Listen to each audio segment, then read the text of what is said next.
এবং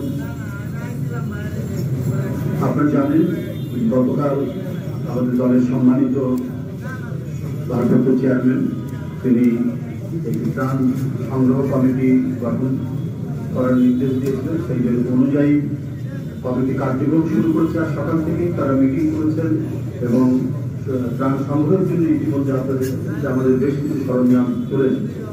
বাংলাদেশ জাতীয়তাবাদী দল এর অন্তর্নিহিত যে মূল আদর্শ সেটি হচ্ছে মানুষ কল্যাণ।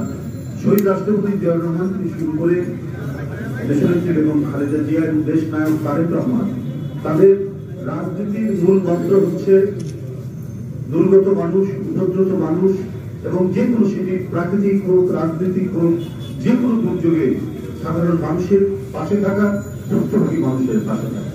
আপনারা দেখেছেন এই ভয়ঙ্কর এক দানবীয় সরকারকে পতনের আন্দোলনে আমাদের কত নেতা কর্মী নিহত হয়েছে, সাধারণ ছাত্রছাত্রী, কল্যাণমতী শিশু কিশোররা কত নিহত হয়েছেন, আহত হয়েছেন এবং যারা গুলিবিদ্ধ অবস্থায় এখনো হাসপাতালের পর হাসপাতালে অবস্থান করছেন এবং একদিন দুই দিন পর এখনো আমরা মৃত্যুর সংবাদ পাচ্ছি। এই ধরনের একটি রক্তস্নাত পরিবেশের মধ্যে আপনারা জানেন যে হঠাৎ করে পাহাড়ি ঢলে আমাদের উত্তর পূর্বাঞ্চল, বিশেষ করে সিলেট বিভাগ, কুমিল্লা বিভাগ এবং চট্টগ্রাম বিভাগের বিস্তীর্ণ অঞ্চল প্লাবিত হয়েছে।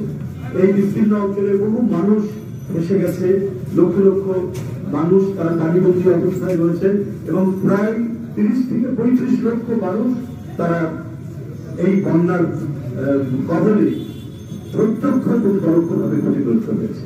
সুতরাং দ্রুত সেখানে ত্রাণ সরবরাহ নিশ্চিত করার জন্য দলের পক্ষ থেকে এই ত্রাণ কমিটি আমাদের ডাক্তার এজিএম জাহিদ হোসেনের নেতৃত্বে এই ত্রাণ সংগ্রহ কমিটি এরা ঢাকা থেকে যারা সামর্থ্যবান মানুষ, যারা সচ্ছল মানুষ তাদের কাছে আহ্বান জানানো হয়েছে এবং সর্বস্তরের মানুষের কাছে যারা বন্যায় এফেক্টেড নন, ক্ষতিগ্রস্ত নন, তাদের কাছ থেকে আহ্বান জানানো হয়েছে, অনুরোধ করা হয়েছে তারা যে সাহায্যটা দেবেন আমরা এই ত্রাণ সংগ্রহ কমিটি সেটা সংগ্রহ করে যত দ্রুত সম্ভব তারা উপদ্রুত মানুষের কাছে, বন্যা কবলিত মানুষের কাছে সেটি পৌঁছে দেবেন।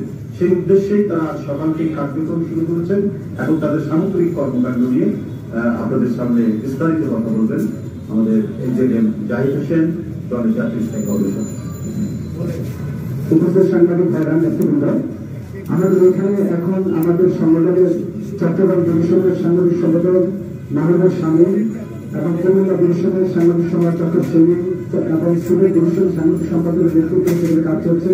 আমাদের ঢাকা মহানগরী দক্ষিণের আহ্বায়ক মজলুম এবং উত্তরের নেতৃত্বে সেখানে আমাদের নেতৃবৃন্দরা এই সাহায্যার্থে বন্যার্থ মানুষের কাছে অবস্থান করছেন।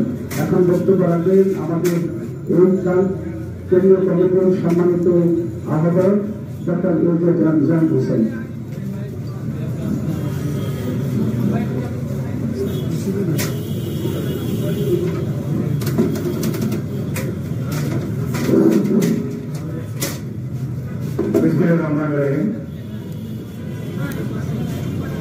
সম্মানিত সাংবাদিক ভাই ও বোনেরা, আসসালামু আলাইকুম।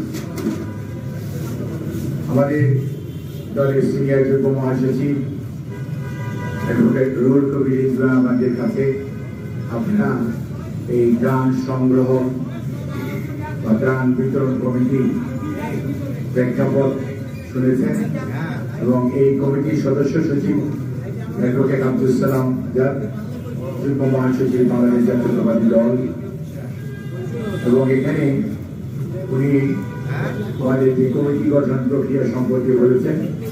কমিটির মধ্যেও আমাদের এখানে উপস্থিত আছেন স্বাস্থ্য বিষয়ক সম্পাদক ডাক্তার রফিকুল ইসলাম, আর একচুয়ালি ওর নাম হচ্ছে ডাক্তার পারভেজ রেজা কাকন, আর তার পাশে আছে ডাক্তার রফিকুল কবির লাবু, উনি হচ্ছে সহ স্বাস্থ্য কল্যাণ বিষয়ক সম্পাদক। আর আমাদের আজাদ ভাইয়ের পাশে সবাই চিনেন, বলার কোনো প্রয়োজন নাই, তারপরেও উনি এই কমিটির অত্যন্ত সক্রিয় এবং শক্তিশালী একজন সদস্য এবং আফরোজ আব্বাস মহিলা দলের সভানেত্রী এবং আমাদের এই কমিটির একজন সদস্য এই মুহূর্তে উপস্থিত আছেন Abu Afsan Mohammad Yahya, senior vice president Bangladesh Jatiyatabadi Chhatra দল। এছাড়াও যে কয়েকজন অনুপস্থিত আছে, একচুয়ালি ওরা মাঠে প্রাণের কাজ করছে, সেই জন্য অনুপস্থিত আছে। এর বাইরেও আমাদের দলের বেশ কয়েকজন কেন্দ্রীয় নেতা এই মুহূর্তে উপস্থিত আছেন। সুপুকে আপনারা সবাই চিনেন, আমাদের স্বেচ্ছাসেবক বিষয়ক সম্পাদক। তারপরে আমাদের আবুল বাসার কমিশনার ভাইকেও সবাই চিনেন। তারপরে এখানে আমাদের আমিনুল, তাকেও আপনারা সবাই চিনেন, সহ সম্পাদক। তারপরে হচ্ছে সেলিমুজ্জামান সেলিম, সহ সম্পাদক। এছাড়াও আমাদের দলের বিভিন্ন পর্যায়ে নেতৃবৃন্দ এখানে বেশি উপস্থিত আছে। অর্থাৎ সবার আগ্রহ আছে যে দেশের মানুষ কষ্ট পাচ্ছে, কারণ বিএনপি তো সেই দল, যে দল মানুষের পাশে থাকে, সবসময় জনগণের দুঃখ কষ্টে, সবসময় এই দল জনগণকে ফেলে পালিয়ে যায় নাই। আমাদের প্রতিষ্ঠাতা যেমন স্বাধীনতা যুদ্ধের ডাক দিয়ে অস্ত্র হাতে মানুষের সাথে থেকে যুদ্ধ করেছেন, ঠিক একইভাবে আমাদের নেত্রী সবসময় বলতেন যে আমার বাইরে বন্ধু আছে কিন্তু প্রভু নাই, এবং আমি দেশের মানুষ, সেটা প্রমাণ উনি রেখেছেন যথেষ্ট। তারপরে উনি এই মুহূর্তেও আপনাদের আমাদের সাথে আছেন। আর যদিও গতকালকে সাব কমিটি করা হয়েছে, কিন্তু বাংলাদেশ জাতীয়তাবাদী দল গত 3 দিন অর্থাৎ গত বুধবার থেকে আমাদের জাতীয় স্থায়ী কমিটির সদস্য জনাব আমাদের খুসরো মাহমুদ চৌধুরী, জনাব সালাউদ্দিন আহমেদ, এবং আপনারা শুনেছেন জনাব ভাইস প্রেসিডেন্ট শাহজাহান ভাই, বদরুল্লাহ বুলু ভাই, তারপর আব্দুল্লাহ মিন্টু সাহেব, এবং আমাদের দলের বেশ কয়েকজন যুগ্ম মহাসচিব এবং অঙ্গ সহযোগী সংগঠনের প্রেসিডেন্ট সেক্রেটারি সাহেবরা, এবং অনেক